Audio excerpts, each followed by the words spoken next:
Me acompaña, ahorita van a ver por qué.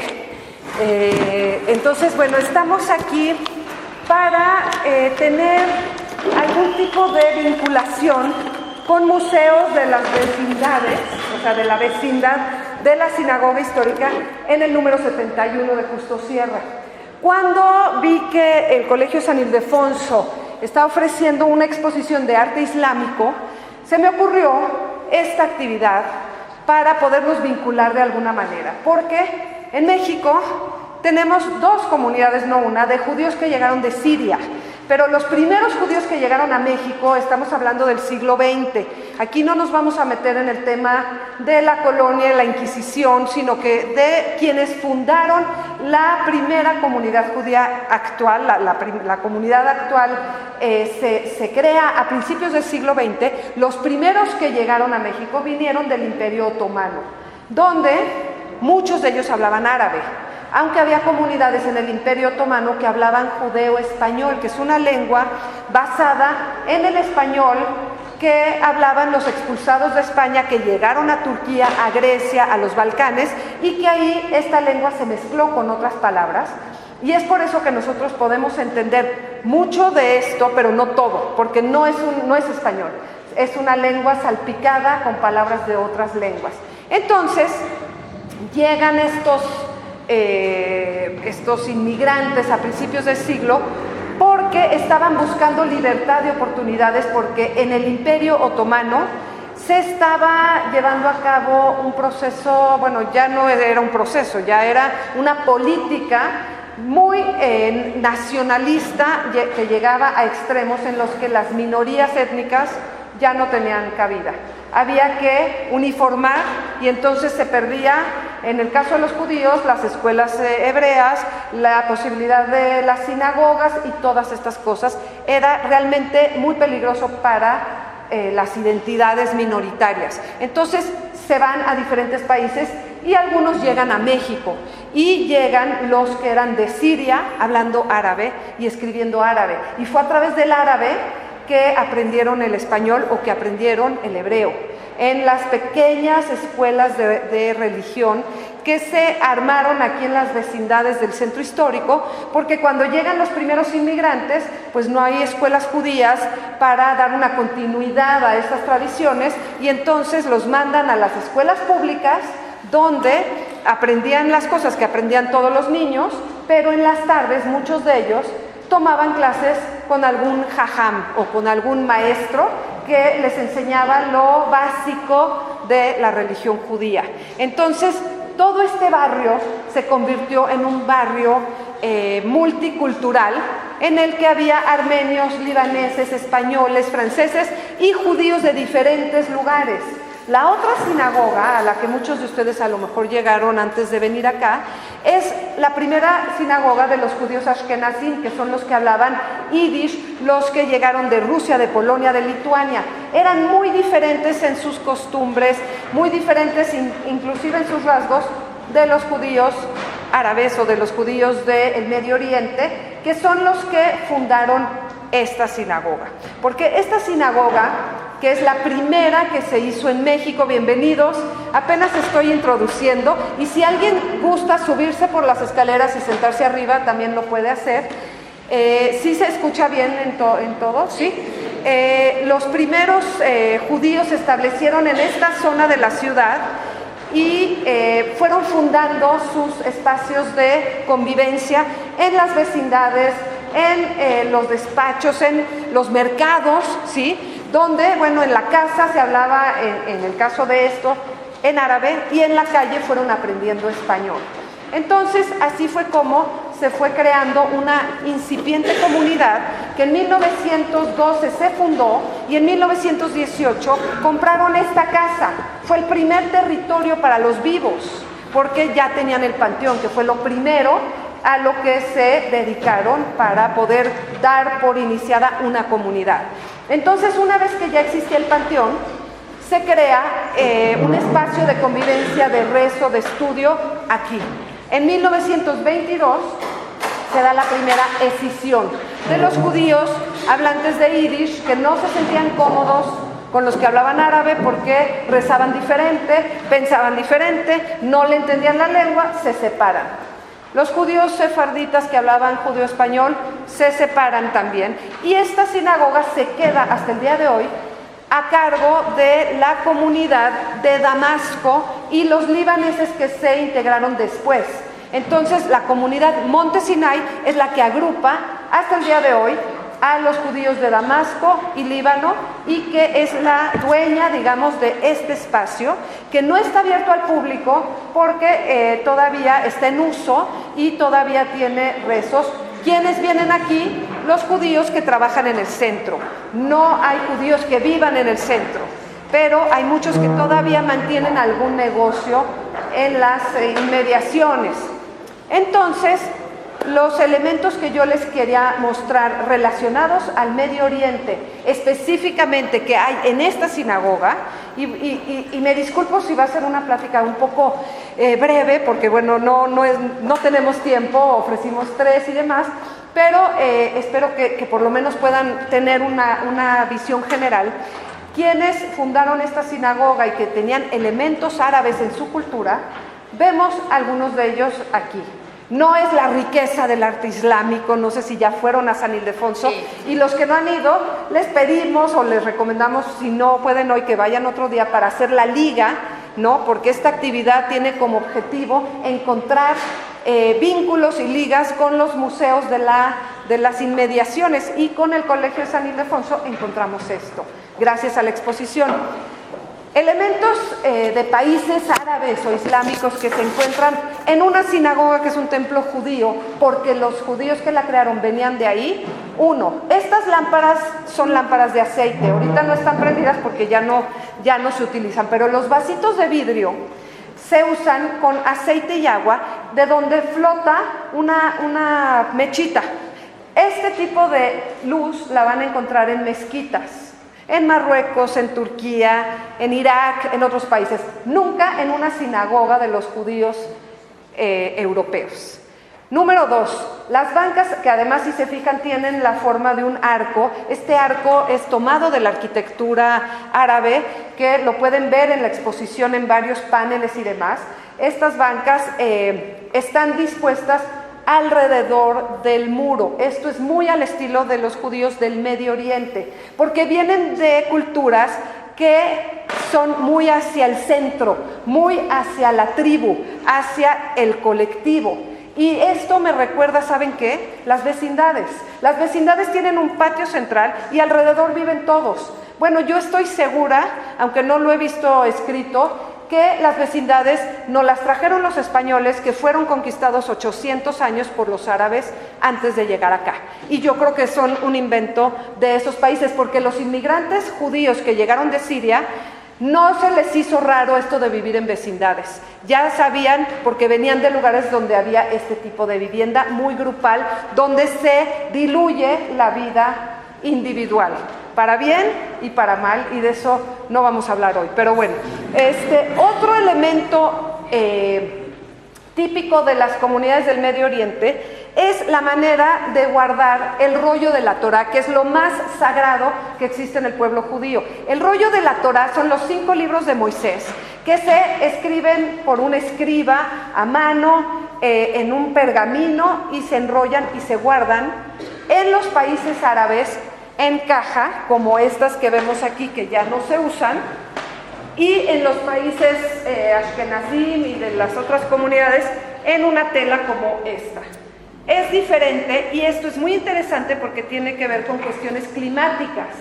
Los judíos de países del Islam viven muy cerca del desierto. Entonces esta caja protege de otra manera a los libros, que son el objeto más sagrado que tiene el pueblo judío. Y por eso esta parte de cualquier sinagoga es la parte más ornamentada y más sagrada, porque guarda los rollos de la Torá. Aquí adentro hay uno, pero puede tener muchos.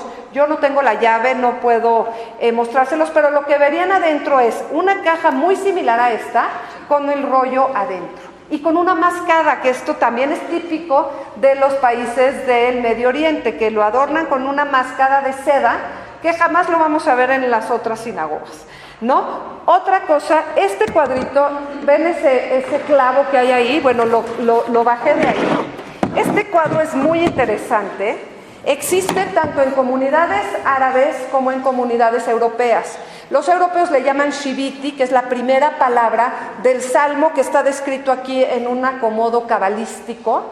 Los árabes le llaman menorá, porque es el nombre del candelabro de 7 brazos en el que están acomodados los 7 versículos del Salmo 67 que está aquí.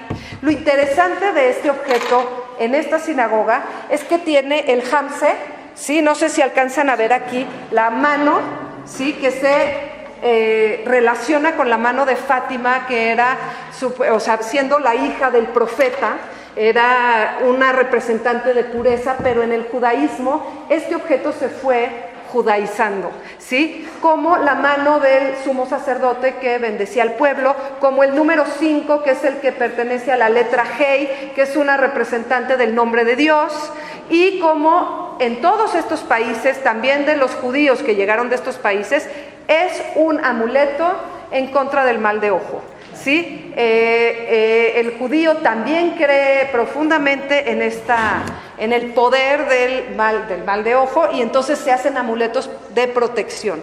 Y por eso está el hamsa, que muchas veces tiene ya en objetos decorativos el ojo adentro, para potenciar más, y ahorita es un objeto muy decorativo porque es sumamente estético. Entonces si de aquí se van a la otra sinagoga, vean las que tenemos ahí a la venta, están muy bonitas. Mucha gente no conoce el tema protección, pero les gusta porque es muy bonita.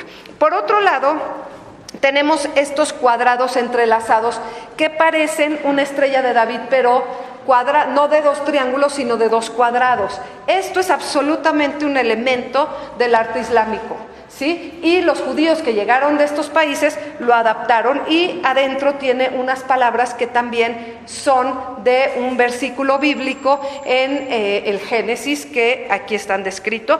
Y por último, hablando de magia y superstición, que esto también tiene mucho que ver de los países que llegaron, en las 2 estrellas de David, que sí están con sus 6 picos, tiene 3 letras adentro, son las mismas letras pero están en diferente orden, y tienen que ver con el nombre de uno de los nombres de Dios, que es Shaddai, pero las letras no están en orden, para que si alguien quiere hacer un daño, no alguien, sino sobre todo las fuerzas del mal, se confundan y no encuentren, ¿no?, al enemigo, entre comillas, y por eso se escribe diferente, porque en el judaísmo el poder de la palabra, de la letra, es sumamente poderoso, perdón por la redundancia. Entonces, cada letra, cada palabra tiene un significado, tiene un poder, y entonces hay que usarlas de la mejor manera posible. Entonces, bueno, básicamente estos son los elementos que podríamos relacionar con el Medio Oriente. Por último, aquí la Ner Tamid, que es la luz eterna,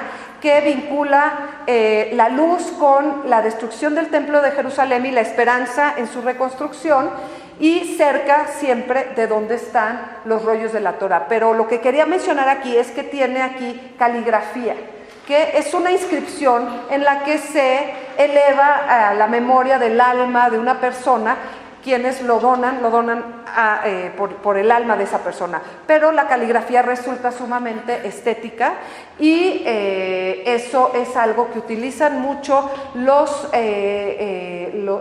los países del Islam. Como lo van a ver o ya lo vieron en la exposición, la caligrafía es un elemento estético decorativo, y también viene a sustituir cualquier tipo de figuración, porque en el judaísmo está prohibida la figuración para no caer en idolatría, de acuerdo al segundo mandamiento. Entonces no vamos a ver representaciones humanas, en el Islam tampoco. Entonces ahí ya quiero unir con la plática interesantísima que nos trae José Jambra, que es experto en cuestiones de Medio Oriente y que además aquí trae algo ya más emocional con este objeto que heredó de su familia y del que les va a platicar en relación a la exposición de San Ildefonso.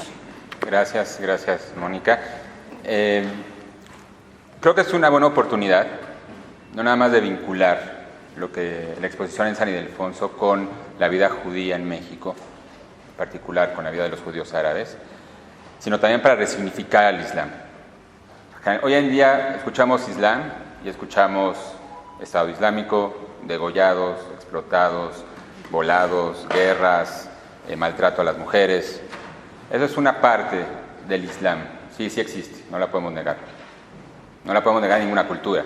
Todas las culturas son tan creativas como lo que vemos en San Ildefonso y tan destructivas como lo que podríamos ver en las noticias en cualquier parte del mundo, en cualquier situación. Entonces es una oportunidad, no nada más para articular, sino también para resignificar y repensar nuestra actualidad.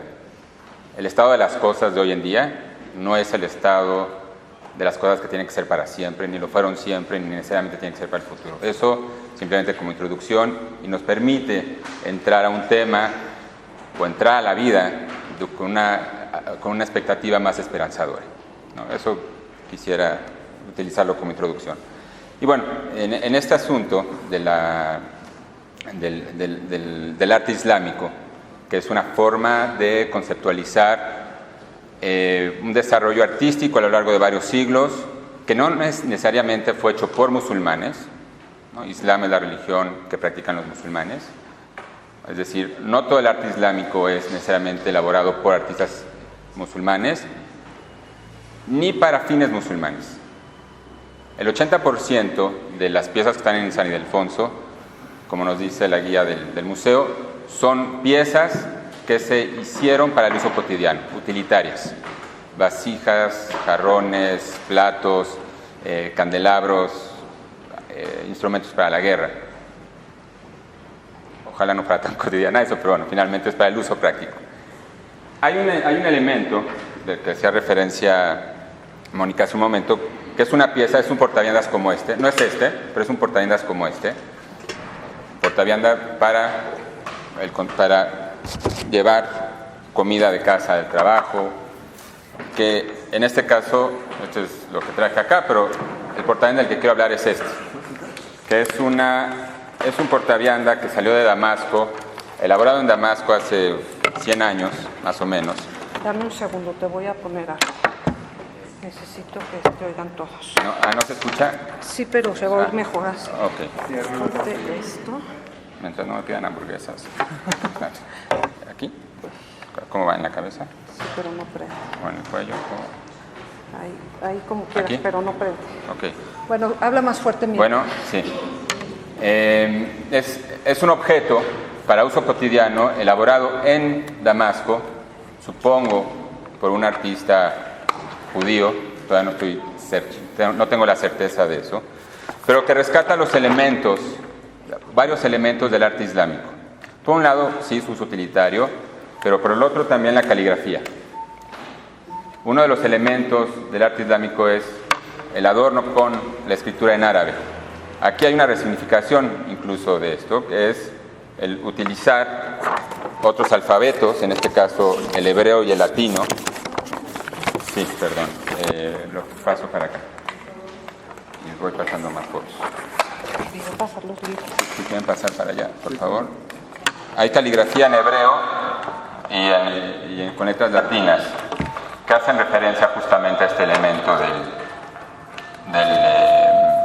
arte islámico, la caligrafía, como un elemento central. Otro de los detalles, que los que ya fueron, los que van a ir, que van a encontrar son, no referencias, pero sí diseños de plantas vegetativas, ya sea flores, hojas, capullos, que están a lo largo de varias piezas y a lo largo de varias piezas y a lo largo de los siglos. y sin importar la técnica.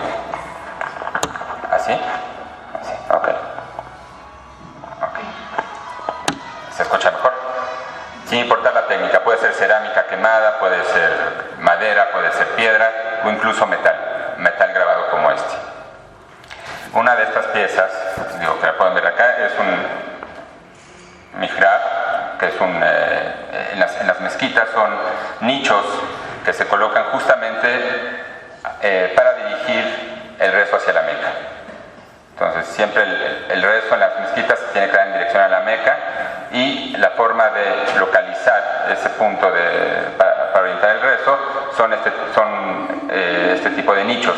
En este caso es un nicho que tiene estos elementos vegetativos que no simbolizan en el Islam nada, simplemente es parte de los patrones que utilizan a lo largo de los siglos, y la caligrafía. Entonces, de alguna forma, lo que este portaviandas que ven en las fotografías, lo que está simbolizando es una forma de vida que había en Siria hace poco más de 100 años, donde había comunidades judías, cristianas y musulmanas que vivían en un cierto ambiente de coexistencia. A diferencia de Europa, donde los judíos y otras minorías fueron perseguidas a lo largo de los siglos, en el mundo árabe estas minorías vivían con cierta autonomía, en buena medida debido a la forma de gobierno que se había establecido por el Imperio Otomano, donde a las distintas regiones les ofrecía posibilidades de autonomía, de gobernanza, y no había una relación necesariamente directa con el centro. Y eso se traducía también en la vida cotidiana de todos los días. La vida en Siria, en particular Damasco, Alepo, estaban estas comunidades cristianas, judías e islámicas y musulmanas, vivían dentro de lo que se conocían como milets o denominaciones. Cada una de estas denominaciones tenía su propia estructura de gobierno, su propia estructura jurídica, sus escuelas, sus líderes religiosos, y de alguna manera pues no dependían de la política más general que pueda haber en la región. Y este portaviandas, a final de cuentas, nos deja ver esta interacción, esta coexistencia, donde judíos, musulmanes y cristianos podían trabajar en fábricas, cada uno especializado en su propio gremio. Uno de los oficios judíos en Siria a finales del siglo XIX, principio del XX, fue el trabajo del metal y el grabado del metal. Supongo que esta referencia de un judío que produce una pieza como esta, con un valor artístico desde la concepción de lo que es el arte islámico, también adopta ciertos elementos. Uno de ellos, decía, es la caligrafía. Otra son estos detalles de las plantas que están por acá, ¿no? Si podemos pasarlas, por favor. Otro elemento que podemos encontrar son los blasones. Hay varias piezas en el museo donde hay un escudo como este. Esta es la tapa del portavianda de Damasco. Tiene un blasón que hace un momento le encontré una relación con lo que comentaba Mónica. Hay un entrelazamiento de dos figuras. Por un lado es la estrella de David, que está son dos triángulos entrelazados, y por el otro lado hay una especie de flor de 6 semicírculos que está entrelazada con estos dos triángulos. Y lo podemos pasar. Se parecen a estas. Se parecen a estas flores de alguna forma. Son elementos que están ahí. Algo más que compartían judíos, musulmanes y cristianos que vivían en Damasco y Alepo era la superstición. Tanto judíos como musulmanes como cristianos iban a visitar a sus santos o a sus figuras que les daban suerte. Compartían estos elementos. Esto simplemente es una forma de referirnos hoy en la actualidad, cuando hablamos de judíos árabes, casi como un acto quimérico. O eres judío o eres árabe, o eres cristiano o eres mexicano, bueno, no sé, hay una serie de combinaciones, digamos, identitarias que se pueden hacer. Pero finalmente nos habla de esto, que hay una coexistencia posible. No porque sea una esperanza utópica, porque la hubo. Si la hubo, se puede volver a construir. Y es ahí donde tendríamos que estar, quizás abonando. El portaviandas, uno de los elementos que tiene son los patrones arabescos de figuras geométricas o geométricas, simétricas o no simétricas, pero que están en buena parte de las piezas en San Ildefonso. ¿Qué es lo que permite a estas comunidades, y en particular a los judíos, integrarse a una vida cotidiana en Siria? Es el elemento árabe. El árabe como una cultura que amalgama a las diferentes minorías o a las diversidades sociales en Siria de hace 100 años. Tanto judíos como cristianos como musulmanes compartían la lengua árabe, la cultura árabe, la gastronomía árabe, y eso es algo que tanto judíos como cristianos que llegaron a México a vivir a este país hace 100 años trajeron consigo una lengua y una cultura que se fue integrando, que no era tampoco extraña para el español. Muchas de las palabras de nuestro idioma tienen origen árabe y que hoy en día las utilizamos. Es ese elemento integrador finalmente el árabe que permite esta convivencia. Aquí quizá en México, bueno, podríamos usar otro tipo de símiles, pero finalmente es la posibilidad de definirnos como no nada más soy por lo que no soy, sino soy por lo que puedo también ser. Y esto nos obliga como individuos, insisto, que como mexicanos y lo demás que podemos ser, hacer un trabajo que Walter Benjamin hablaba de trapero, de ropavejero, de escarbar en los vestigios, de escarbar en nuestras historias y buscar estos elementos que nos redimensionan en este momento de la vida, en este momento de la historia. Sí, es un momento bastante caótico, no nada más en Medio Oriente, en México lo padecemos todos los días, no, basta abrir el periódico para ver el nivel de violencia, pero también nos permite construir desde otro lado, construir una vida y una posibilidad desde una esperanza que no necesariamente tendría que ser la de la violencia y la falta de oportunidades.